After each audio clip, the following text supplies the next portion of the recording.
romances, quests, duels, dragons, princesses. He's quite mad. He sold my land to buy books. Now he calls himself Don Quixote.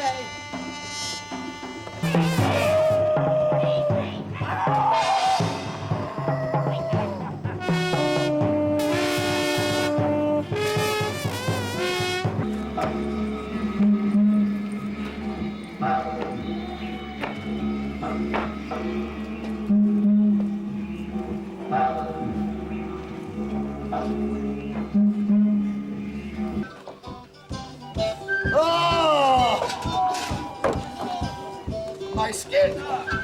Please, my skin, what are you doing? Hold still, sir. That's no way to treat a Should knight! be done. No way to treat a knight!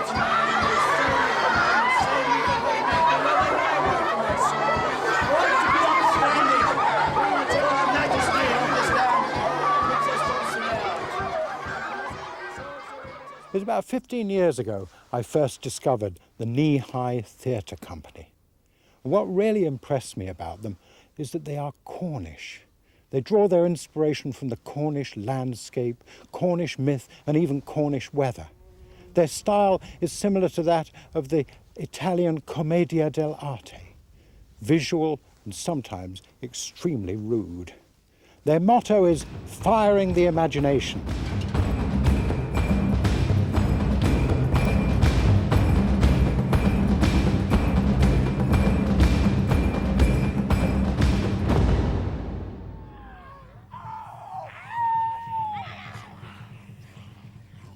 Kneehigh performances take place not only in established theatres, but on village greens, harbours, open spaces, the grounds of stately homes, and even in abandoned quarries, such as this here at Cornwall.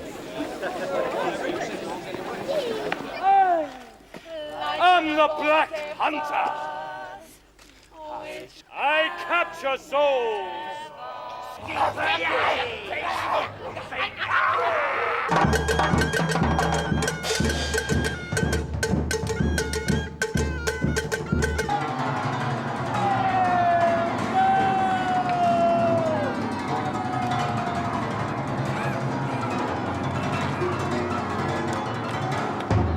The upstanding for his supreme eminence. We are still very interested in playing these natural theatres that Cornwall has, whether they're quarries, whether they're the sides of cliffs, wherever they are, because they're wonderful places to play theatre, and they do get close to the roots of theatre, the fundamental medieval root of theatre. That's not to say that we are commedia players, but we are kind of born from that same need, which is taking theatre to people. We are kind of continuing that tradition, if you like, of turning up somewhere, of looking at the space, seeing how we can best use it, climb to the top of that tree if we can, dig a hole there if we can, use that bit of sea, arrive by boat, however it is, make it special to that place.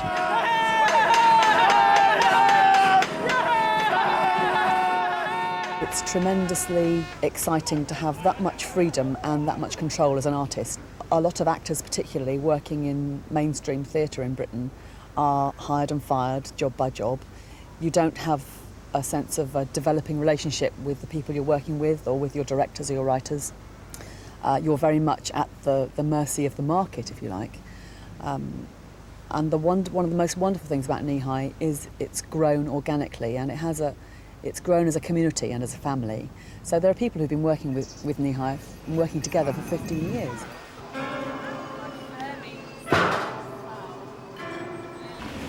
Oh, where's the little rope? That goes over by that tent over there.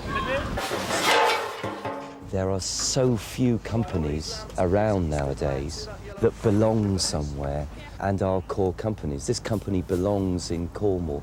Keeping a core company going demands enormous commitment and passion to the work. To keep a healthy core, You need a nucleus of committed people that are developing the works, but also that core needs feeding. So we're always looking for other influences, whether they come from Tintagel or Cuba, we don't mind, but we're looking to work with other artists, other engineers, other performers, other musicians, to keep that pool of Kneehigh aerated and healthy.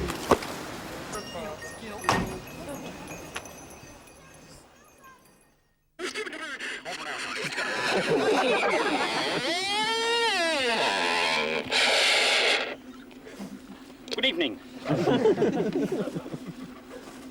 Ladies and gentlemen, welcome to TimeLink, the first ever commercial time travel facility. TimeLink at the cutting edge of heritage technology, and I see the cameras are here, and everyone's very excited indeed. So, ladies and gentlemen, let's move through this magnificent heritage site.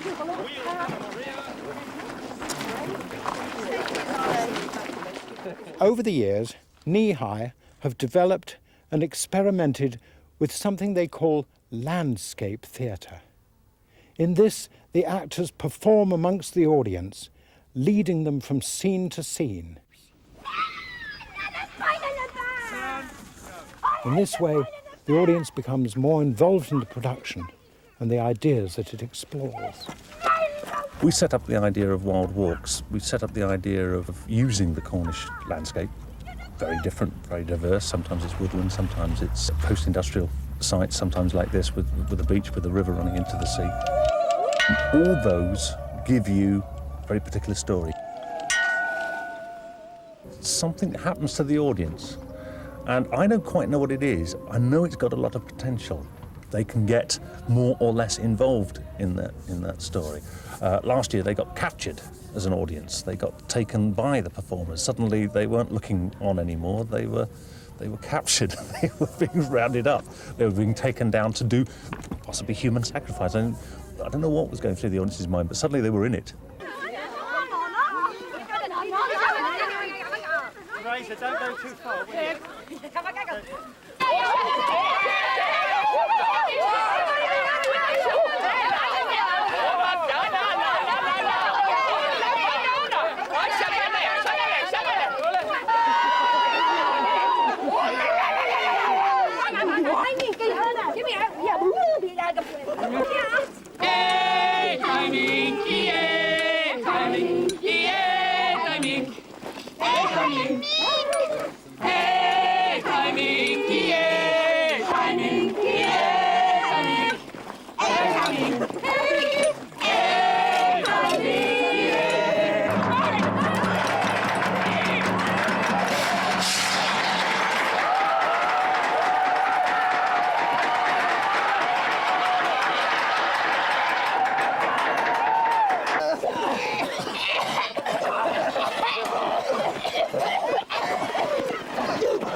Ladies and gentlemen, back to the time machine, ladies and gentlemen, back to the time machine. Less than 4 minutes, ladies and gentlemen. Ho, ho, ho, ho. This year we had ideas for pulling in the nets.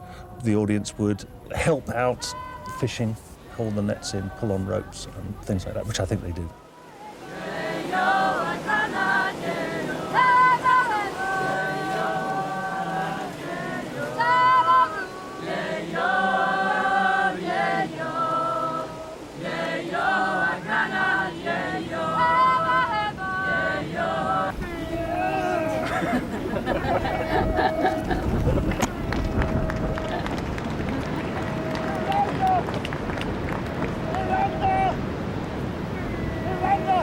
I did this for you!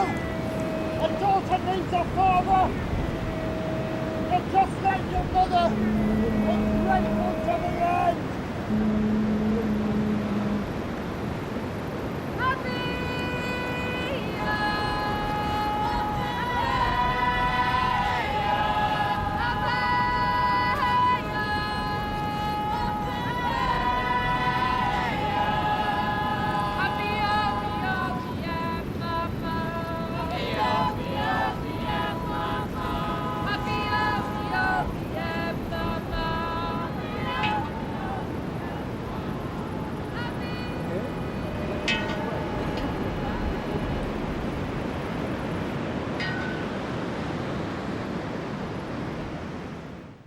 I think that's, for me, the most exciting thing about the potential of the Wild Walks is the starting point, which is, I'll watch this, I'll see how they do, and by the end, they've experienced something to the full. Kneehigh has taken on traditional themes, classics like Peer Gynt, Carmen, Don Quixote and Scrooge, but I think I like them best when they tell Cornish stories, like the King of Prussia and Tregeagle. You'll never buy me, Carter. Swinging out. Yeah! A dead nil won't take our money with a smile and cut a leg off. A dead nil understands that if the law is unjust, you have every right to break it. A dead nil is an attractive proposition. It says, part the rope. Dylan! For what? Futile and Jack? You can't take a man's life just because the bugger disagree with you. You've got to change his attitude to your way of thinking. By reason and persuasion. You're getting too big for your boots. All this apocalyptic shit's making you insubordinate. The only way we can succeed is if you do what I say. And that goes for all of you, without question. The King of Prussia is set at the end of the 18th century, but the issues it's dealing with are to do with the issues that face Cornwall now. And we are looking to provoke in an anarchic way, in the same way as a troupe of commedia players went into the royal courts of Italy and provoked and just played on the edge the whole time. Who is he, eh? He's the greatest revolutionary of them all! Yeah, that's better. Because he calls himself a king. Viva la revolution! If you call yourself a king, then there will be no king. Because we're all kings. And if we're all kings, then there's no kings, don't you think? In terms of the work, there's a vigour about the work that I think the West End certainly picked up on. I mean, Michael Billington said, here's a rare chance to see a real company at work in the West End. And you start looking at what exactly that means, and you look at that King of Prussia company, and there's Charlie Barnaker, who's an excellent actor. He's also a local farmer. There's Carl Groves, who's a local lad from Truro, Becky Appleby, Tristan Sturrock. These are real people. They are the antithesis of the black box studio actor who comes fresh out of RADA. There's hundreds of them milling round you, and a blind's tied round your eyes, and your head's forced down on a block, and the blade's raised high, and the executioner says die, and the King of Prussia, how dare he get your back? No! There is temptation that we should just do Daphne du Maurier's stories and the King of Prussia. Let's go for the romantic ideal of smuggling. Let's tap into that poldark mentality, because there's certainly a market there. We're much more interested with the identity of Cornwall now and where that's going. The threats of tourism, the threats facing Cornwall, how Cornwall's changing. So we're the opposite, I think, of that kind of poldark mentality. One puts on a kind of Somerset accent and is very quaint and swashbuckling. We're more interested in what's going on now and the Cornish identity. At any one time on one production, there may be 40 local people working in different capacities, not just on the performance side, but also in catering, in photography, in printmaking, all the other associated activities that happen. And so I think the issue of dialect actually runs down into deeper layers, which is to do with we live here and we're part of the culture here, and therefore it's tokenistic in the extreme for companies to make work about Cornwall that doesn't actually really touch the lives of people who live here. And that's what we seek to do, and we don't see any reason why television companies, film companies, whatever, can't apply the same values to their work as we do. With all their resources, they should be able to apply the same values, and they produce a more honest piece of work with more integrity in it and more quality in it. Spit it out! Who loves you? Money does. Who has scrubbed floors that you might have dresses? Money has! Who has eaten gruel that you might have hairspray? Money has! And who has disappointed the money that loves them so much? We know what happens now, don't we, sweethearts? Hands! Ow! Oh! What do you say? Thank you, money! Play nicely! Yes, money! It's not funny!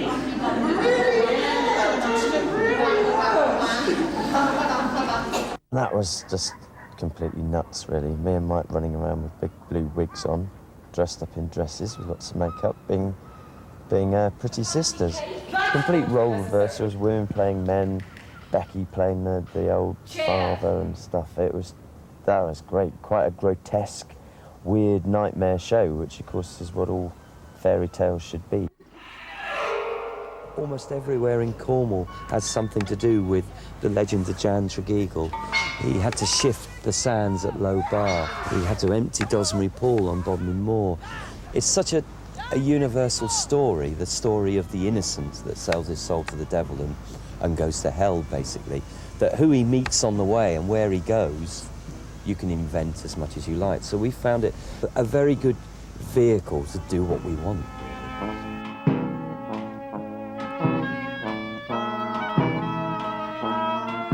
I think it's great I'm still involved with it all these years on. I wrote the first one for schools, and then I was in the second one, and then I directed the third one, and now I'm back in as a performer. I have your stinking body, but your soul, my friend, is still owing. You'll have to catch me first. The chase is on! Oh, accomplices. Collaborate. Helping hand. Listen to your mistress, your teacher, your mother. Listen, little fathers, listen. Mike asked me to play Lilith in the 1999 production of Tregeagle. I think at the time it was just very exciting for me. Opening at the Minack and the whole tour, the European tour, was just incredibly exciting. I was very naive, and I loved every minute of it, really. It's interesting coming back to her again nearly 8 years later, because I'm that much more experienced as a performer, a bit wiser, know a bit more about the world. And this time I did a lot more research. What I work on with her in the show is her independence and her will, and her absolute hatred of being pushed into a corner or trapped or told what to do.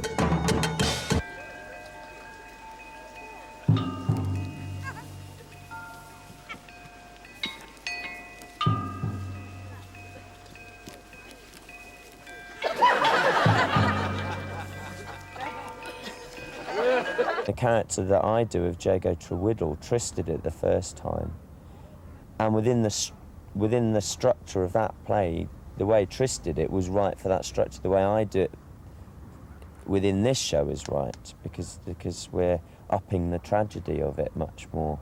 So we build in this nice little old man who kisses ladies and gives them roses, and then you hang him, you know. I've tended to play some pretty horrific characters, actually.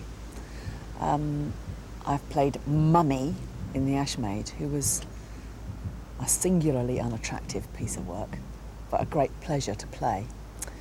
I've played various demons and beasts. I don't think many of the characters I've played have been very good role models, except perhaps Anne Jeffreys, who is she's the White Witch in Tregeagle, and she's a very down-to-earth witch, a very down-to-earth Cornish woman. I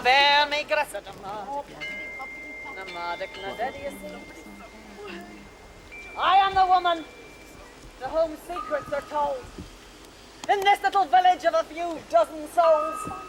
Yeah, you know the vicar?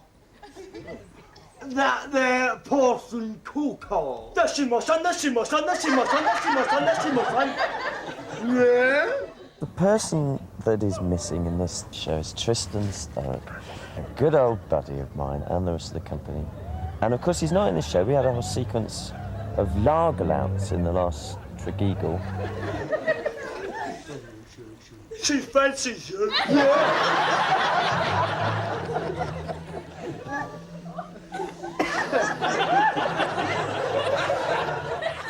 When you're watching a play, all us lot are living inside another world within it that the audience never get an inkling of. I suppose he's a monster. Yeah, with great big bulging eyes. Yeah, and great long thong. Yeah, and great big horns with blood on them. Yeah, like a great big man eating Weetabix. When you look at somebody on a stage, you have an instant, reaction with them. And of course, if they're your mate that you've just had a session with the night before in a pub somewhere, you bring that onto the stage. That's there, and that's the little glimmers of lightness which live inside the play. The problem that people think from the outside is that if you approach a show for the second time, the first problem is going to be how do you do the characters, because they've been done once, so how are you going to make them new or make them different? That is probably the last thing on your mind. The first approach is story. You come into it from the story point of view, and you look at the structure of it. What do we need to change about it? What do we need to chuck? What do we need to highlight? And then all the characters, by the very nature of doing that, the character makeups need to be different to enable the new structure to happen. Any nice young men down here? That's the thing with tackling this show, Tregeagle, for a second time. Turn! Make contact.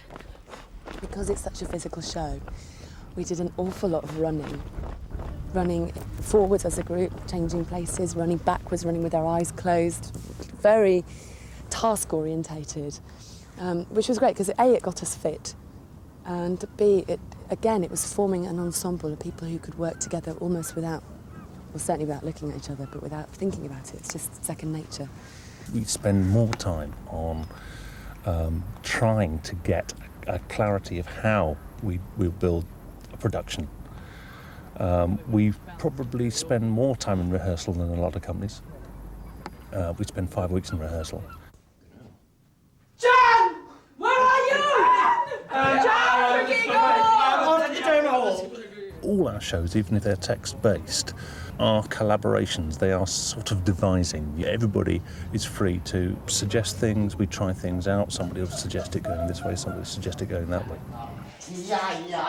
The strength of the production is not one person telling everybody else what to do, but the strength of the group who own that production and produce the ideas, and at the end you have very strong work. Make sure it's very, very clean. Once that company are on the road with it, they'll keep changing it, they'll keep developing it, because it's their piece, it's not my piece. It's, they take that through. They also play an audience. It's not film, it's not television. They play an audience live, that night. It's special. The best thing about Kneehigh is the people. There's no question about that. That's the best thing. It's working with a gang of people whose work you really respect and who you like and who you don't mind spending a long time in a van with. Making your gestures exaggerated. There is a very healthy future. I hope to be part of it. Things will continue to change and we'll continue to build on the considerable experience that we've got. There is one wonderful quote which we kind of keep coming back to. It's a quote by Miro, the painter, Spanish painter. And he said, if you want to be truly universal, you have to be truly local. And that's a pretty good motto, I think, for us. We will continue to question and provoke. We will continue to fire the imagination. The finest compliments you can be paid in Cornwall, I would now like to pay to Kneehigh. Proper job.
It's been a pleasure, my children.